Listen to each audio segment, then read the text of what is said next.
I was handcuffed to my own kitchen sink. Yeah, my sink. While a woman in a captain's hat live-streamed my arrest to 47,000 people like it was the season finale of Real Housewives Federal Edition, and then footsteps started coming from my basement. Not creaks, not pipes, footsteps. Slow, measured, confident, like whoever was down there paid property taxes. And that's when the wall swung open. Out walked Mayor Theodore Blackstone, bathrobe, bedhead, holding a mug that said, "World's Best Witness," asking why Marisol Wentworth was screaming in his Tuesday morning safe house. Her phone hit my granite countertop like a dropped gavel, and I stood there wrist cuffed to plumbing I'd installed 6 hours earlier, realizing the $180,000 lake house I'd won at a federal auction apparently came with a sitting mayor as an unauthorized basement tenant. That was the moment I knew this wasn't a paperwork misunderstanding. This was war. 6 hours earlier, I'd thought my biggest problem would be figuring out which box had the coffee filters. It was October 15th, 7:23 a.m. Pristine Midwestern morning sunlight bouncing off Lake Winnebago, like a brochure for peaceful new beginnings. My moving truck backed into the driveway of 4732 Waterfront Boulevard, a 1970s architectural fever dream of glass and cedar hanging over the lake like it didn't fully trust the land. I'd snagged it at a federal asset forfeiture auction. Listed as is, maintains all existing infrastructure, records sealed. Normal stuff. It should have been worth $3 million easy. I paid $180. I used to work military intelligence. You see enough redacted files, you develop a sixth sense for opportunity wrapped in danger tape. I told myself this was one of those. Then Marisol materialized at the edge of my driveway like she'd been summoned by the scent of non-HOA approved behavior. She didn't walk. She advanced. White blazer, gold buttons, captain's hat that had never seen salt water. Phone already up, live stream running. "Good morning, waterfront family," she chirped into the camera. "We have an unauthorized occupation at the Sky Lounge auxiliary property." Sky Lounge. Should have packed back up right then. "Ma'am," I said calmly, holding a box labeled kitchen. "Fragile. I own this house." She laughed. Not amused, no, the kind of laugh people use when they think they're about to crush you. "Fraud," she said loudly enough to activate 3 Ring doorbells across the street. "This man is trespassing on Sky Lounge property." I showed her the deed. Federal auction, U.S. Marshal Service, transfer documents. Didn't matter. She'd already called 911 on speaker, narrating like I was a raccoon rummaging through her recycling bin. "He's armed," she announced. I looked down at myself. Worn jeans, Marine Corps marathon t-shirt, coffee mug that said, "World's OK Intelligence Analyst." If that's armed, America's in trouble. Police showed up in 7 minutes. Officer Reynolds had that look, the "why is it always the HOA" look. I explained. Calmly. Documentation out. Hands visible. I wasn't reaching for anything except sanity. Marisol kept feeding her live stream. 47,000 people watching. Then we heard it. Footsteps. From inside. From beneath. The wall opened. Mayor Blackstone stepped out like he'd been mildly inconvenienced by democracy itself. What the hell is Marisol doing in my safe house? The silence that followed could have been vacuum sealed. Officer Reynolds froze mid-key. Marisol's phone slipped from her fingers. Her live stream captured every pixel of her face unraveling.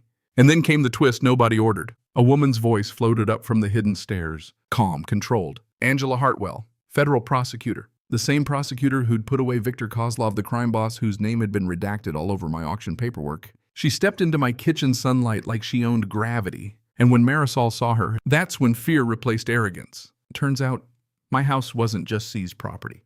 It had been a federal safe house for 4 years. And surprise, Marisol's husband, Judge Harrison Wentworth, had been illegally leasing part of it to run a high-stakes underground casino in a hidden third basement level, under a federal witness protection site. Let that sink in. My basement had layers like a criminal lasagna. Level 1, normal utilities.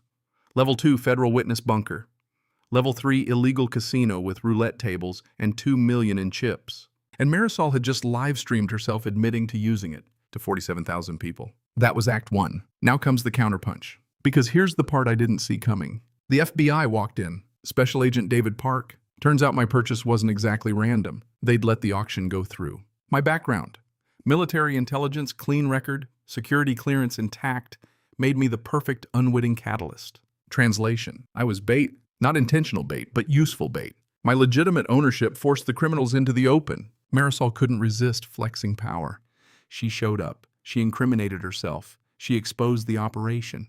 Her husband arrested at his chambers that morning. Coordinated timing. She'd live-streamed the beginning of her own federal racketeering case. And as the FBI peeled open the basement levels, we found more. Roulette wheels, counting machines, tunnel to the marina, gold coins in a vault, fake passports behind the fridge, servers under the garage floor. The house wasn't a home. It was a crime onion. And I owned every layer. Marisol kept insisting it was entrapment. Agent Park just looked at her. Nobody made you live stream your own felony. That's when she asked for a lawyer. And that right there was the shift. Power reversed. The woman who'd terrorized the neighborhood with HOA violations now stood on my kitchen tile in handcuffs. The neighbors who'd watched her bully them for years were suddenly exhaling for the first time. Harold Steinberg, bathrobe guy across the street, started selling bottled water to onlookers like it was a block party. By noon, FBI vans lined Waterfront Boulevard. By 5, the casino was gone. By sunset, my house was mine. Technically. Then came the part that still feels unreal. Because of the illegal underpricing bureaucratic failure, they called it the government cut me a check for the market difference. $3.8 million.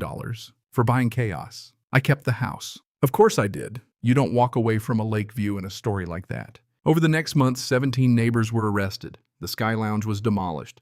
The HOA was dissolved by court order. Turns out the HOA fines had been laundering money. The Perfect Lawn's money-washing fronts. Half the neighborhood had been a white-collar crime convention with dock access. And here's the quiet lesson that hit me later. Power doesn't scream because it's right. It screams because it's scared of being questioned. Marisol didn't call the cops because I was dangerous. She called because I didn't ask permission. There's a difference. The loudest person in the room isn't always the strongest. Sometimes they're just terrified the illusion's about to crack. Angela eventually left witness protection. Then she started staying for dinner. Then for weekends. Then permanently. Our first date was testifying at the Wentworth trial. Nothing says romance like federal court transcripts. We renovated the casino level into a community center, converted the tunnel into a storm shelter, installed solar panels with the gold coin money. Harold officiated our wedding in the backyard where Marisol had been arrested. Mayor Blackstone gave a speech about unexpected basements. It got a standing ovation. Marisol got 35 years. Her husband got life. Karma doesn't always move fast, but when it does, it doesn't stutter.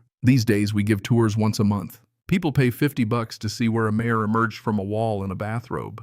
We donate the money to victims of HOA abuse. Yes, that's a real thing. And yes, it's ironic. Sometimes I sit on the deck at sunset, same gold and crimson sky as that first insane evening, and I think about how close I came to packing up when she first showed up yelling fraud. If I'd left, the casino might still be running. The neighborhood might still be afraid. Angela might still be underground. Funny how standing still calmly can be the most disruptive thing you ever do. So here's the question I wrestle with. If someone tries to intimidate you with authority, uniform, title, HOA badge, whatever, do you back down to keep the peace? Or do you stand there with your coffee mug and let the truth do the work? Because sometimes the difference between victim and catalyst is just refusing to move. Now I've got to ask you, if you'd found out your dream house came with hidden tunnels, a corrupt judge, a secret casino, and a mayor in a bathrobe, would you have stayed? Or would you have run? Drop your answer below, I genuinely want to know. And if you've ever dealt with someone who tried to weaponize authority against you, HOA, boss official,